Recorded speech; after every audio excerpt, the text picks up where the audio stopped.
سلام دوستای عزیز، به کانال من خوش اومدین. توی این ویدیو طرز تهیه مافین موز و گردو رو براتون آماده کردم. امیدوارم که خوشتون بیاد.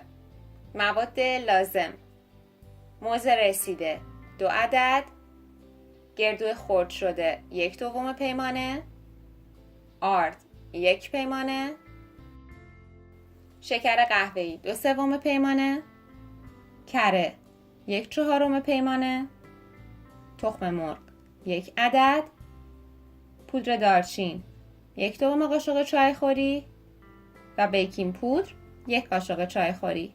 ابتدا موزها رو به همراه تخم مرغ و شکر داخل دستگاه مخروط کن ریخته و خوب اونها رو با هم ترکیب میکنم.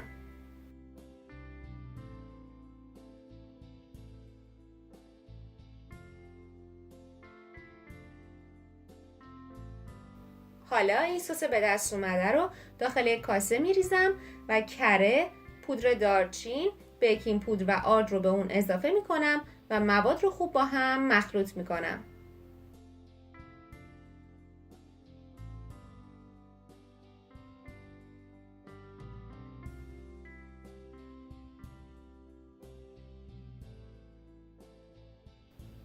در پایان هم گردو خرد شده رو اضافه میکنم و مواد رو باز دوباره هم میزنم تا جایی که غلظت مایع مافین به همین شکلی که در تصویر میبینید در بیاد.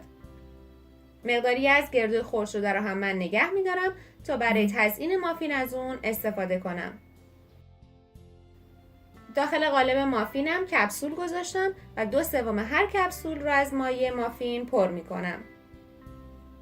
قالب رو به مدت 25 دقیقه داخل فر با دمای 180 درجه سانتیگراد قرار میدم.